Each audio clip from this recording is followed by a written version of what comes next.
She was a mail-order bride who crossed half the country chasing the promise of peace beside a man she had never met. But the only thing waiting at the station was a fist in her hair and a town ready to auction her off like livestock, all because her groom died 2 days too soon. Dragged into humiliation before she could grieve, she stood alone, priced and paraded under the scorching sun as if her worth could be counted in dollars. If this story moved, you don't forget to leave a comment, and subscribe to the channel. Your support keeps these powerful tales alive. And stick around. The next chapter digs even deeper into justice, vengeance, and the fire one girl carries when the world tries to silence her. "You, Ellen." The voice came out cracked and cold like wind dragging broken glass across dry wood. Ellen had barely swung her boot down from the worn step of the stagecoach when she heard it. She turned, still brushing dust from her traveling skirt, and saw a woman standing at the edge of the station platform, thin as fence wire hair wound into a tight bun that looked like it had been fighting with itself for days.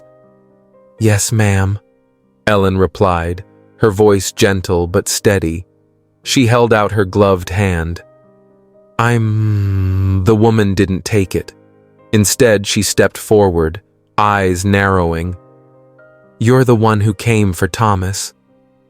Ellen's smile faltered. "Yes, I got his letters. We were..." But she didn't get to finish. The woman's hand shot out like a snake and twisted into Ellen's hair. "You little tramp," the woman hissed. "You got here too late." Ellen yelped as she was yanked forward, her hat tumbling off long blonde hair spilling down like a flag being torn loose in a storm. "Let go of me. What's happening? What?" "He's dead," the woman spat, dragging her off the dusty platform like she was pulling a sack of wheat. "Thomas is dead. Died 3 days ago. Fever took him fast. You should have stayed wherever you came from, girl. You ain't got no place here now." Ellen stumbled in her boots, heart hammering. Her bag fell in the dirt. The driver hollered something behind her, but nobody moved. The townsfolk just stood along the fence line watching. Silent, curious, cold. Please," Ellen gasped. "I didn't know. I came to be his wife. He wrote to me. He said, don't matter what he said." The woman growled, finally shoving her into a wooden gate behind the post office. "He's gone. And you belong to us now." They called her the mail bride. Whispers rolled across Lakewood Springs like the wind through dry corn. Some thought she was a harlot in disguise. Others said she was a fool. But none of them cared what she said. None of them asked. The woman, Mrs. Collins, didn't shed a tear for her dead son. She just locked eyes with Ellen and said, "You showed up to marry him, and now that he's gone, what use are you?" The man who stood beside her, broad-shouldered with mean eyes and tobacco-stained teeth, offered a bitter laugh. "She's worth something still," he muttered. "A young thing like her don't come round often. Might fetch a good price if we clean her up and call her obedient." Ellen stared disbelief crashing through her like thunder. "I ain't for sale," she said, breath short. Mr. Collins leaned in close, the stink of whiskey on his breath. "You are now. You crossed half the country for a man who's 6 feet under. You got no people here, no rights. And the law says if you arrive for a man who's dead, you're his kin. And if his kin's got no claim, well, that makes you property, sweetheart. Ours." Ellen tried to run. She didn't get far. Mrs. Collins yanked her back by the arm nails, digging in deep. "You best quit fightin'. Ain't nobody comin' for you. Not here." The old man was already walking, swaying like a broken gate in the wind. "Bring her on," Ain't got all damn day. They dragged her up a narrow hill path past a crooked fence with rusted hinges and chickens that scattered like leaves. The house was nothing more than a leaning stack of wood and shadows, the porch sinking on one side. A window was boarded shut with a sign that once read, "God bless this home," now half peeled and hanging by a nail. Inside, the stink hit her first sour liquor rot and sweat-soaked grief, the kind that sinks into the boards and stays. Mr. Collins slumped into a chair by the hearth, a half-empty jug in one hand, the other trembling slightly as he rubbed his knee. He didn't look at her at first, just muttered to himself, "Boy ain't even cold yet. Damn fool rode out in the rain thinking he could chase off a fever. Didn't even leave a note." Ellen stood near the door, frozen. Her eyes flicked across the room, the broken clock, the rifle over the mantel, the crumpled papers on the floor. This wasn't what Thomas had promised. His letters had been filled with warmth and words like home and safe. He'd written of wildflowers growing behind the well of a room painted pale yellow of music on Sundays. A quiet life. "Ma'am," she tried again, her voice cracking. "I didn't know he was ill. Please, I just need some place to think. I can be on my way by tomorrow." "You ain't going nowhere," the old man snapped, finally raising his eyes. They were bloodshot and sunken, swimming in rage and liquor. "You showed up for my son. That means you belong to this house, same as his saddle, same as his boots." Mrs. Collins gave a sharp nod. "You wantin' to run? You best rethink. Ain't no wagons leavin' till next week. You'd be wolf meat by dusk." Ellen backed a step. "I have rights. I can go to the sheriff. I can." A sound cracked the room like thunder. Mr.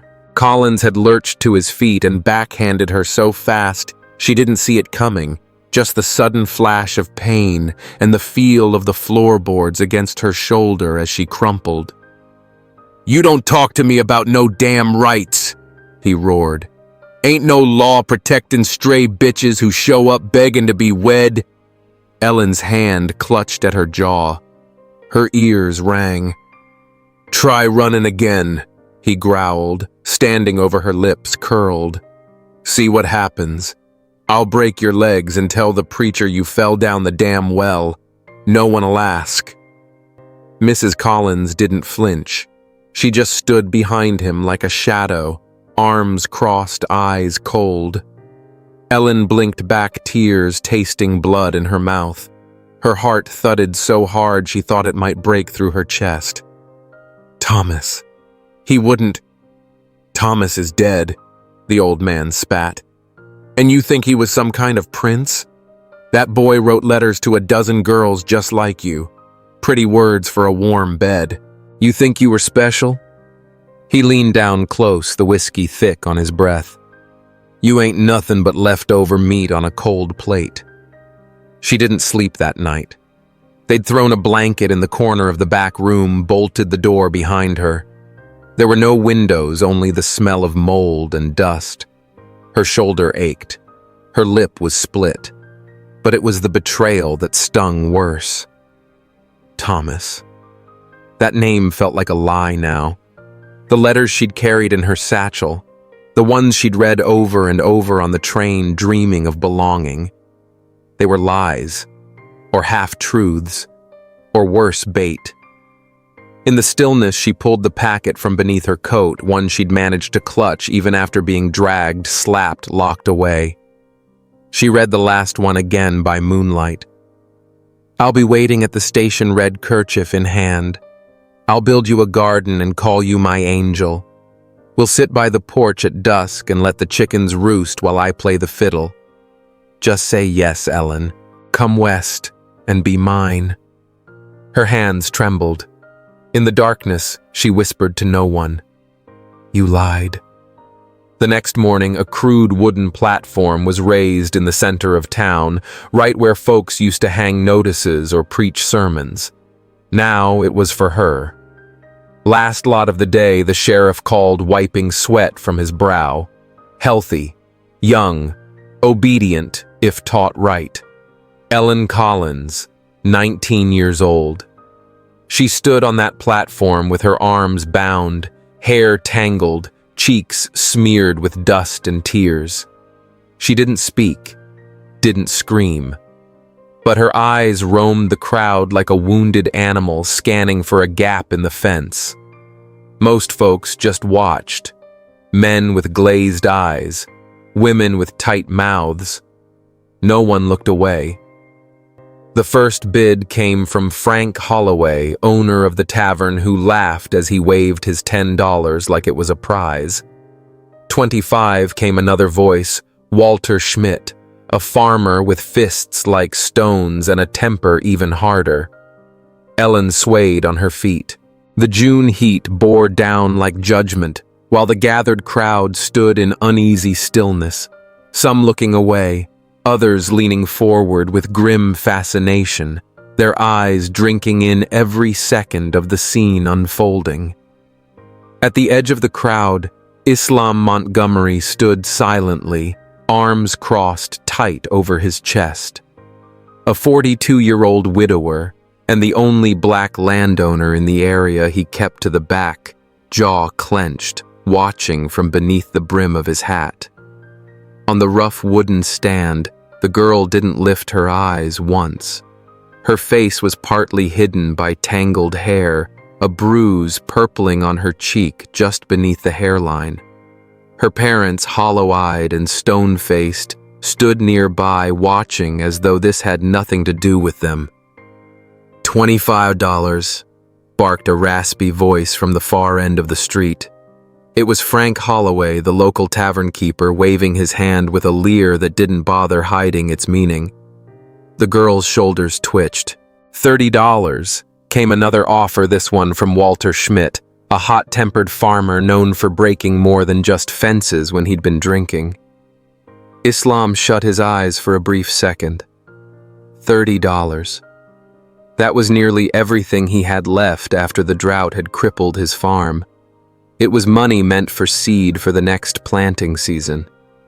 Still, he opened his mouth and said loud and low, $50. The noise of the crowd dulled into a stunned silence. Dozens of white faces turned in sync toward him, some with disbelief, others stiff with outrage. Mr. Collin narrowed his eyes, his lip curling in contempt, but behind it, there was greed too. "I ain't sure I can hand her off like that," he said, voice gravelly. "She came here to marry my boy, God rest him. This ain't what he would have wanted." Then he paused, glancing toward the sheriff, then back at the pouch of gold Islam held steady in his hand. Greed flickered through his expression like a match behind his eyes. $70. Islam cut him off, stepping forward. "Gold coins. Here. Now." The sheriff shifted uneasily, his collar damp. "Mr. Montgomery, I'm not sure. The law says any free man has the right to bid at public auction," Islam said, steady as stone, "unless you're ready to stand before a federal court and explain why you blocked the highest offer." That's when the girl looked up. Just for a moment, her eyes met his. No flicker of hope there, only a deep, settled weariness. She looked like someone who'd long since stopped expecting kindness. The sheriff cleared his throat. $70 going once. Holloway and Schmidt exchanged a look but said nothing. "Going twice. Sold." The sheriff's gavel hit the wooden box with a dull smack. The murmurs started instantly, shocked, angry, disgusted. Islam moved forward without a word, pulling the pouch of gold from inside his coat. As he did, Old memories welled up, his late wife Abigail being mocked right here in this same square years ago when the town tried to push them out. The grave where she lay unvisited by the town doctor who let her die of pneumonia. The silence of his house since. The girl descended the steps with faltering movements. Islam noticed bruises on her arms, older ones yellowed around the edges. She wouldn't meet his gaze, wouldn't meet anyone's. "What's your name?" he asked, keeping his distance. "Ellen," she said softly, barely audible. He gave a slow nod. "Islam Montgomery." She blinked. "I know who you are. Everyone does." As they walked away from the square, the air thickened with whispers. "My lord, a black man bought a white girl. This town's gone to hell. Somebody needs to step in." Islam felt those words like hot irons pressed against his back. Ellen trailed one step behind him, moving like someone conditioned to follow orders. When they passed the tavern, Holloway spat into the dust near Islam's boots. $70 is a steep price for something you won't keep long, Montgomery." Islam said nothing. He just kept walking toward the wagon hitched on the outskirts of town. His old mare stood waiting in the heat tail, flicking at flies. He helped Ellen climb up. Her hands were shaking. But not from fear of him, no. This was deeper, older. A fear built from expecting pain, not surprises. "I ain't gonna hurt you," he said, just loud enough for her ears alone. "That's a promise." For the first time, she looked straight at him. Her eyes were raw but steady, as if trying to decide whether to believe him. And in Islam's gaze, she didn't find pity, only pain and something else. Something firm and quiet that had kept him going long after the world told him to give up. "Why?" She asked, the word sharp in its simplicity. He didn't speak right away, just clicked the reins and let the wagon roll forward. Then, over the creak of wood and the clop of hooves, he finally answered. "Because I know what it feels like to be treated like a thing, not a person." Behind them, as the wagon pulled away beneath the scornful stares of Lakewood Springs, nobody noticed the small piece of metal tucked inside Ellen's boot, or the fleeting glance she gave to a figure watching from the alley's edge, half swallowed in shadow. There was far more to that quiet girl than anyone in Lakewood Springs had guessed, something buried deep that would come to shape the town's destiny in ways no one could have seen coming. If you're drawn to stories that expose injustice, prejudice, and the kind of quiet bravery that can change everything, then you'll want to witness how Ellen's seeming helplessness and Islam's risky act of mercy set off a chain of events that would leave the town forever changed. Islam's cabin sat about 6 miles outside town, tucked away between brittle fields and a thin grove of oak trees. By the time they reached it, the sun had already dipped behind the horizon, leaving long blue shadows stretched over the earth. Ellen stayed quiet as she scanned the land. The cabin was humble, worn by weather, but kept with care, a small barn nearby, and a dry garden curling around an old stone well. "This is the place," Islam said as he stepped down from the wagon. "It ain't fancy, but it's mine. Nobody's gonna mess with you out here." Ellen didn't move.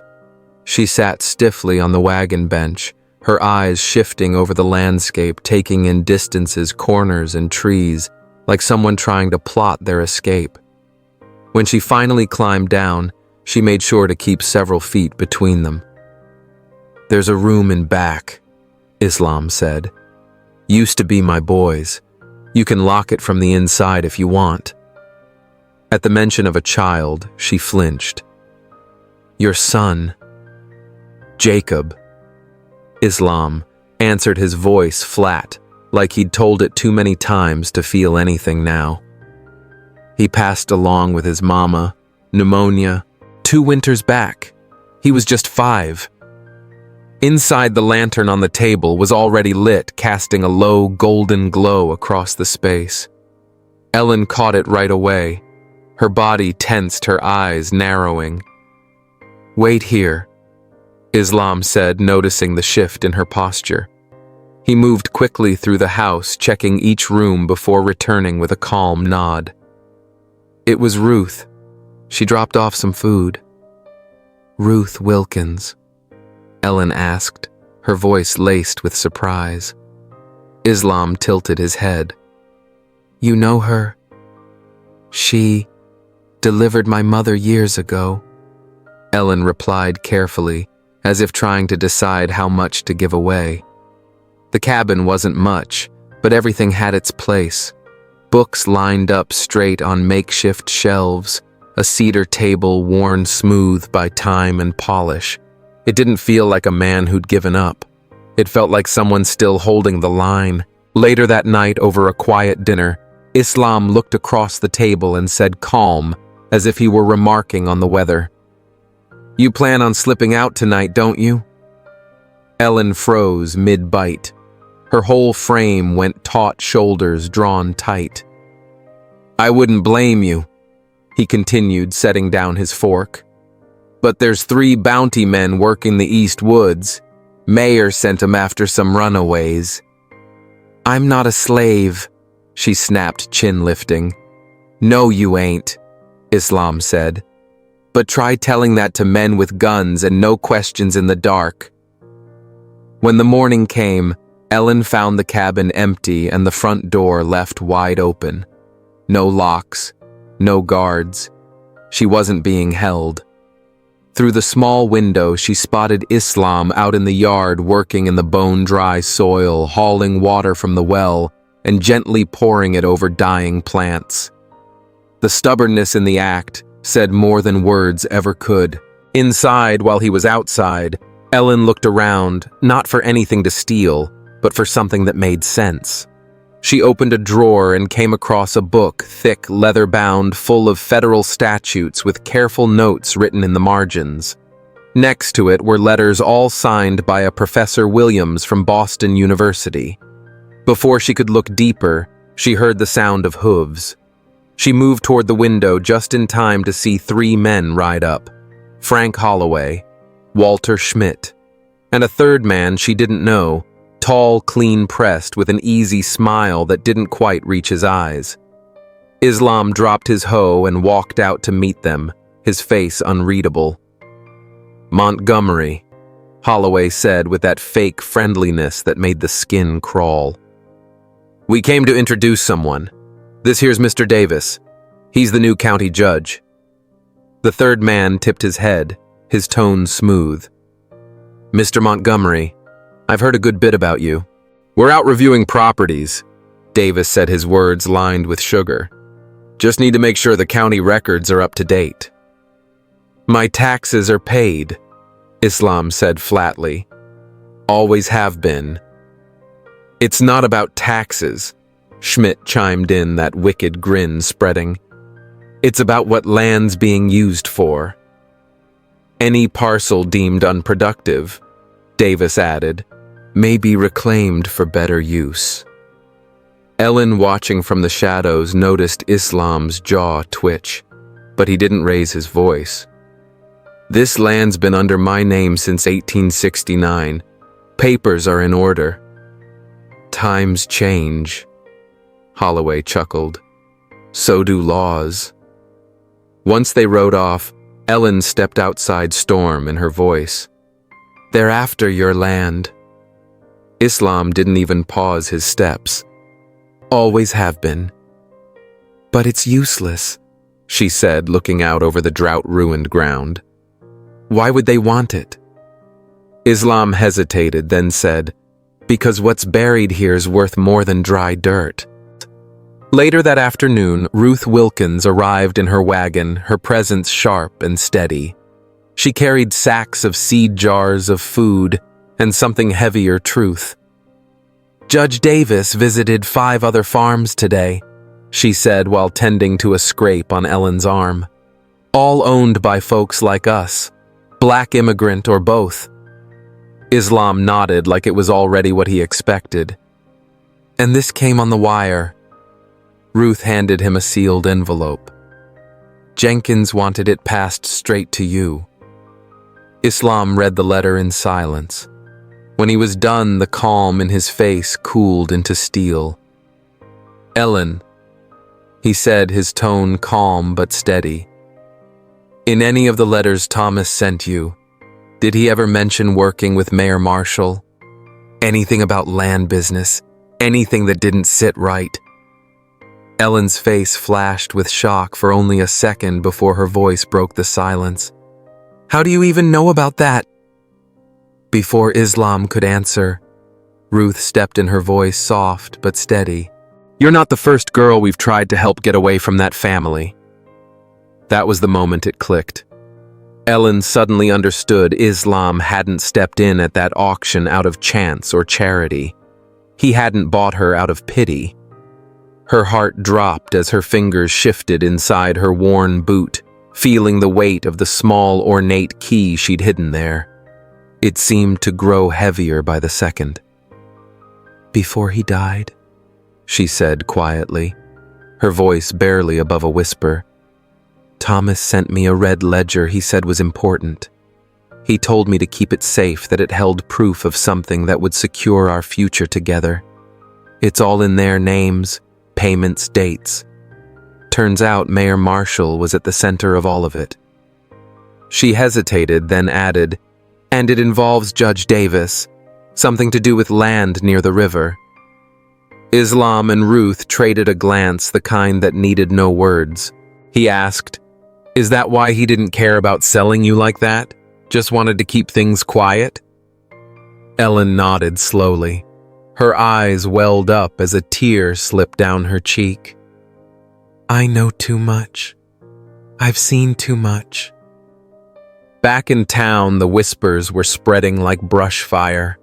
Folks couldn't stop talking about how a black man had dared to place the highest bid on a white girl. Others wondered about strange visitors seen coming and going from his place at odd hours, and his land suddenly sitting mighty close to where the new railroad line would run. Nobody noticed the red book missing from Mr. Collins's desk. No one questioned the string of coded telegraph messages sent late into the night. What the town's powerful didn't realize was that the ones they considered invisible had been quietly watching all along, and sometimes it's not the loudest voices, but the whispers in dark corners that spark the biggest fire. Days after Judge Davis showed up at Islam's farm, a sudden storm rolled into Lakewood Springs, wild and loud. Under the cover of thunder and wind, a small figure crept behind the town hall, hidden beneath a dark cloak. Ellen Collins, who the townsfolk assumed was holed up under Islam Montgomery's roof, had slipped into the lion's den. The key she'd hidden in her shoe, taken from her father's desk weeks earlier, was now in her hand, and it fit the mayor's office cabinet perfectly. Across town, Islam stepped into the telegraph office, soaked to the bone from the rain. Jenkins, the operator, with a quiet kind of decency, simply gave a small nod. Lines open to Boston, he said, then stepped aside and let Islam work the keys in silence. The following morning, the sky was a hard, blinding blue. At Holloway's saloon, Mayor Marshall, Judge Davis, and 3 local landowners huddled around a table, nerves tight as fence wire. What do you mean they're gone? The mayor hissed, pale as salt.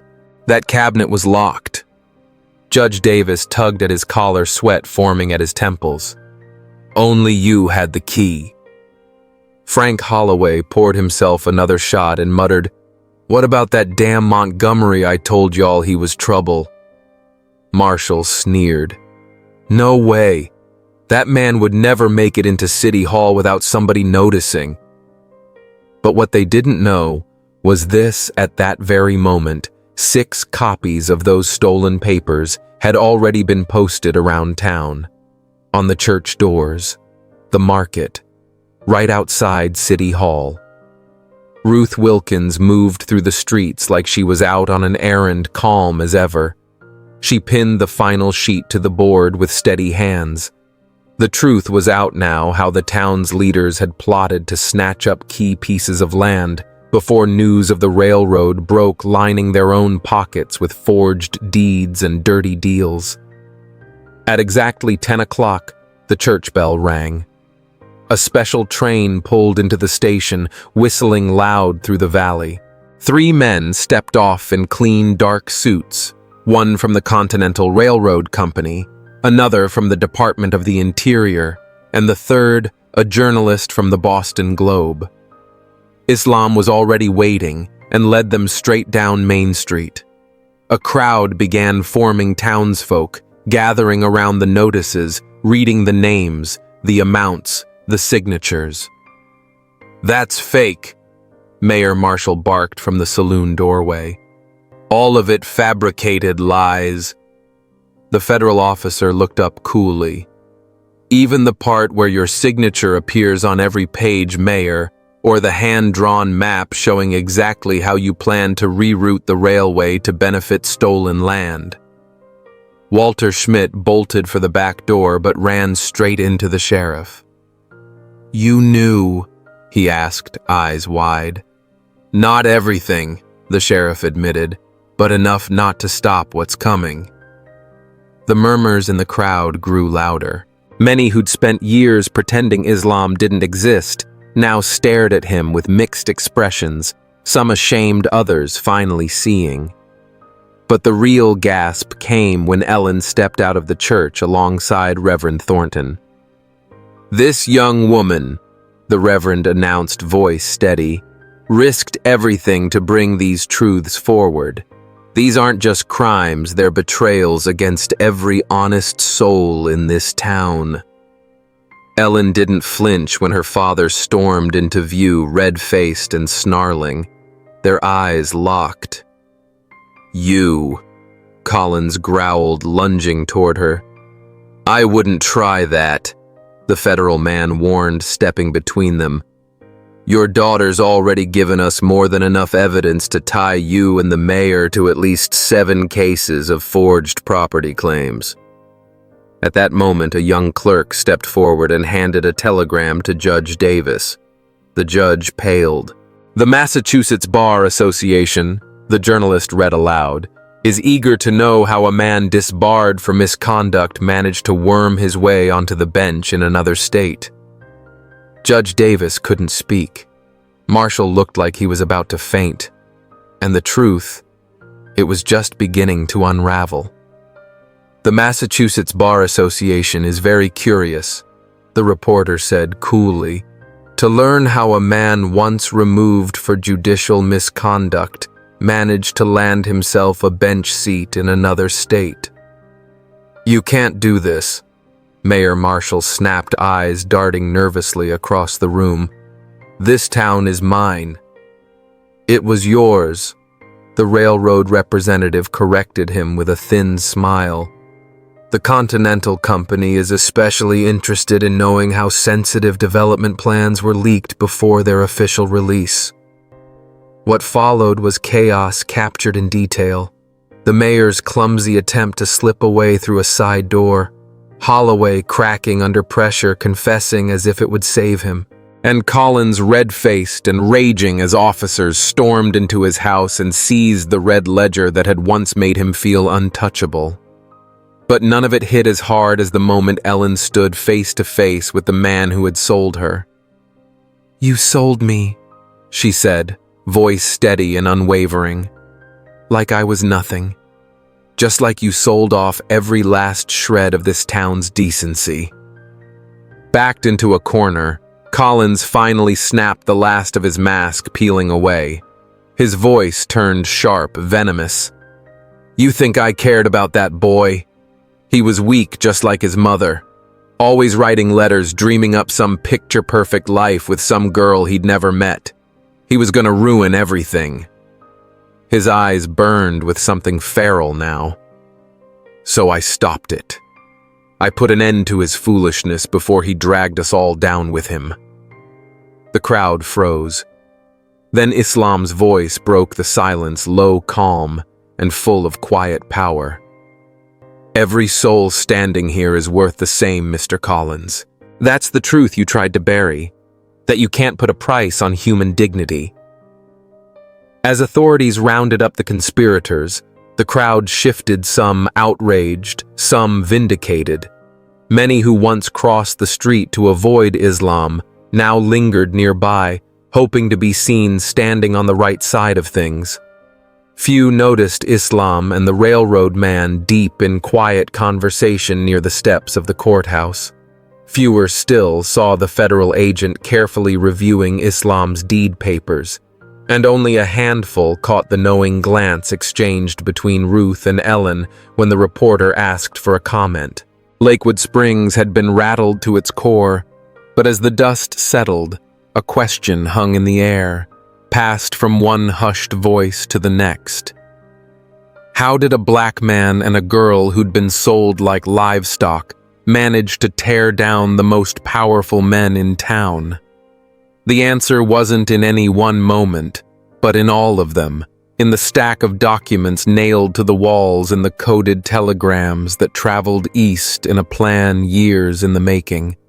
A plan planted long ago when a university professor met a determined former slave who wanted to change the world one law at a time.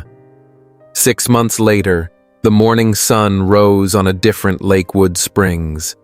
Where once there were rumors and schemes, now stood a completed railroad station built right on the edge of Islam Montgomery's property. The same land they once tried to steal had become the hub of the new commercial line. The Continental Company had quietly shifted their route away from unstable ground land that Mayor Marshall had tried to claim. Islam's cabin still stood, but now it shared the hillside with something new, a schoolhouse. What began as impromptu lessons for 3 black children, the town wouldn't admit had grown into a real school drawing students from nearby counties. Inside desks built by Islam filled the single-room structure, and standing at the front of the class each day was Ellen Collins, now Ellen Montgomery, after a modest ceremony held by Reverend Thornton beneath the wide oak tree. "I never pictured myself as a teacher," she said one afternoon, watching a mix of children, black, white, and immigrant, read aloud beneath the branches. "I used to be the girl who couldn't look anyone in the eye." Islam glanced up from his workbench, sanding a new desk smooth. "I always knew there was fire in you. Just needed the right kind of air to breathe." Back in town, justice had left its mark. Marshall was serving time in state prison for fraud and corruption. Davis had vanished in the night, but whispers out of Chicago said a man matching his description had been caught using a fake name. Holloway lost his tavern to debt collectors and took work loading freight on a riverboat down south. And Collins, once feared and fawned over, now lived on borrowed food and blank stares, a man undone by shame, avoided even by those who once called him neighbor. At their weekly dinner gathering, Ruth Wilkins brought news. "We heard from Benson," she announced, setting her fork down. Jenkins, the telegraph operator, and Sheriff Jensen, now one of the group, leaned in. Professor Benson, the same man from Boston who'd once recognized the legal brilliance in a former slave teaching himself the Constitution by candlelight. The same man who quietly encouraged Islam to buy that stretch of useless land years ago, long before the rail talk began. "He's approved our request," Ruth said. 15 scholarships. For local kids. Full tuition. 15 lives changed. Ellen whispered, fingertips brushing the thin scar on her wrist. A trace of the life she used to know, the one that still echoed in her bones, but no longer defined her. The following morning, the very first commercial train rolled into Lakewood Spring Station, marking its official arrival with a modest ceremony. The newly elected mayor, a fair-minded local businessman, chosen in a special election, gave a brief speech about progress and new beginnings. But as his words floated through the crowd, most eyes weren't on him. They were on the Montgomerys, standing quietly off to the side. "It's because of you," a soft voice said beside Ellen. An older woman leaned in the same woman who had once crossed the street to avoid her. "My boy's working here now. Got hired on the line. They never would have taken someone like him before." Her son, a young man with a noticeable limp, stood across the platform, beaming with pride, dressed neat in his railroad uniform, waving with one hand and clutching his cap with the other. Ellen returned the woman's gaze with a warm smile. "We didn't do it alone. That's the part folks miss," Islam said later that evening as they made their way home, the sun casting long amber shadows across the dirt path. "Justice ain't just about tearing down what's wrong. It's about what you build after the dust settles." Ellen paused along the hill, looking out over the rooftops of Lakewood Springs, where warm light had begun to glow from the windows below. "Back when I stood on that platform," she said softly, "all I could think about was making them pay. I wanted them to hurt like I did." Islam nodded slowly. "And now I know freedom's not just breaking chains," she answered. "It's setting a table where everyone has a seat." She turned to look at him. This man who had wagered everything on her, not because he pitied her, but because he believed in something bigger than himself. "They tried to convince the world we were worthless," she said. "Like I was just some object to be passed around and you were just a trespasser on land you bled for." Islam's gaze moved to the new station in the distance, its steel frame rising proud against the fiery horizon. "But we proved them wrong. Our worth was never theirs to price." In the classrooms not far from the cabin, maps hung beside reading charts, and small hands held pencils like tools of revolution. Futures that once felt impossible were now being shaped by lessons shared beneath open skies. In the heart of town, where once plans were made to exploit and divide, a new town council, diverse and united, now met every week to discuss ways to build a better future for everyone. Neither Islam nor Ellen could have imagined back on that dusty auction day that their desperate stand would become the match that lit a fire, one that burned away corruption and left room for light to take hold. Islam liked to remind his students, a real revolution ain't about smashing walls. It's about laying down planks where there used to be gaps so folks can finally cross together. And in a world that had long drawn lines between who mattered and who didn't, Islam and Ellen had become living proof that dignity doesn't wear a color, doesn't bow to status, and doesn't ask permission. Ellen, on her first day with a new class of wide-eyed children, often shared a piece of her story. "They tried to break us," she would say, "but they forgot sometimes it's the cracked things that let the most light shine through." And that, my friends, is the story of Ellen and Islam, a tale that started with betrayal and ended in quiet revolution. You know, when I first started writing this, I thought it would be a simple Western drama. But somewhere along the way, it became something more, a story about dignity, resilience, and how the smallest acts of kindness can tear down the mightiest walls of injustice. What struck me most about Ellen's journey wasn't just what she endured, but how she refused to stay broken. And Islam, he could have walked away, kept his head down. But he stood up, not because he had to, but because he believed someone had to, and that someone was him. This story reminds us that justice isn't just about punishing the guilty, it's about building something better in the ashes. It tells us that even when the world calls you worthless, your voice, your choice, your worth, they matter. More than gold, more than power. Ellen wasn't saved. She rose, and Islam didn't rescue her. He stood beside her, and together they changed an entire town. So now I want to hear from you what part of this story stuck with you the most. Was it the courtroom reckoning, the auction scene, or maybe that final moment when Ellen taught kids under the oak tree? Drop your thoughts in the comments. I read every single one, and I'd love to talk with you about what this story meant for you.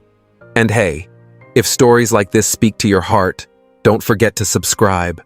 We've got more tales coming, some hard, some healing, but all of them worth hearing. Until next time, take care of yourself, and never forget the power of choosing to stand.